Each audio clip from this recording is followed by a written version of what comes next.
Welcome.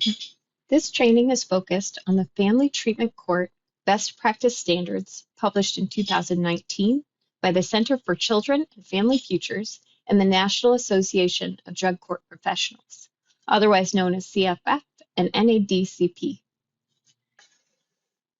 Family treatment courts are working across Washington State to meet and exceed these best practice standards. In our Washington State Administrative Offices of the Courts, AOC, we are fortunate to be funded by a grant from the Office of Juvenile Justice and Delinquency Prevention, OJJDP, to assist local family treatment courts to reach their best practice goals. In this, AOC partners with CFF, who you likely know from their wonderful technical assistance program that many of you work with already. We are also joined by the Washington State Healthcare Authority, HCA, and the Department of Children, Youth, and Families, DCYF. They are partnering with us on a data sharing initiative, as well as joining us on planning committees, the state steering committee, and their tireless work at the local level. We are honored to be joined by these partners, as well as our many esteemed judicial officers and our treatment court professionals. To start off this training, I'll mention a few services and materials that we have available on our website in case you aren't aware. There is a full transcript and closed captioning of all of our video resources. We also have accessible handouts for each module that are available as a PDF and also editable Word documents. You are welcome to share those with anyone on your team. These materials are all licensed under what is called a non-commercial share-alike Creative Commons attribution. This means you can download them, you can even change or modify them, but you can't sell them. We'd also love it if you'd give us a quick citation if you do use them. Please share. We'd be happy to help more people access this important material.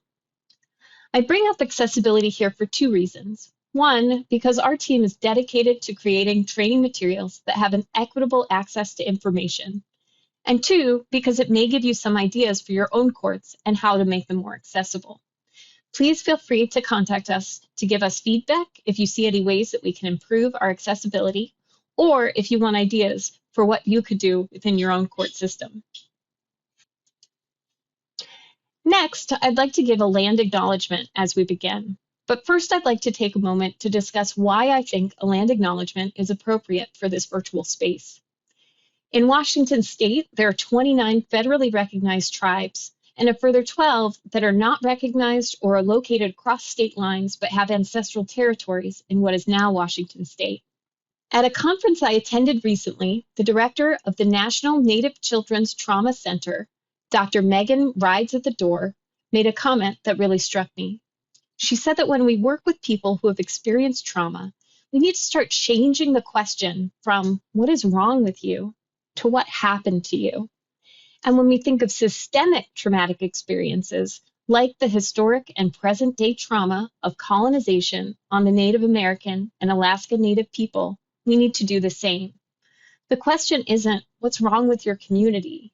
It is what happened to your community, because we cannot have healing until we're addressing the right problem.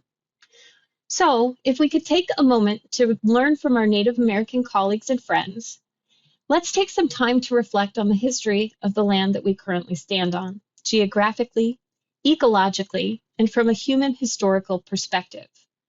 Let us hope that this helps us to center ourselves on the work that we have to do today, as well as to remember all of the people who worked, often by force, to help our community to reach a place where we can come together now virtually to learn together. I would also personally like to acknowledge that while the Administrative Office of the Courts is from Olympia, Washington, Bellingham, Washington is my home and where I'm currently doing this work.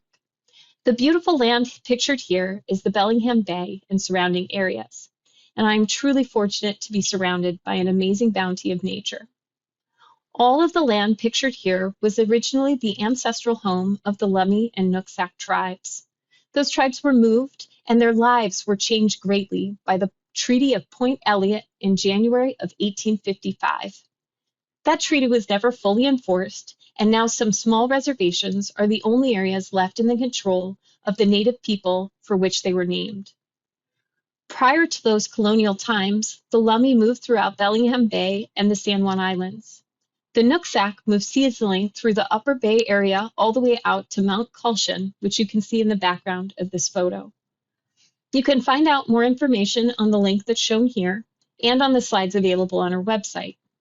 If your court would like to create a land acknowledgement specific to your local area, our website also has a 1-hour meeting guide for FTCs to use for this purpose, with recommendations from the Washington State tribes.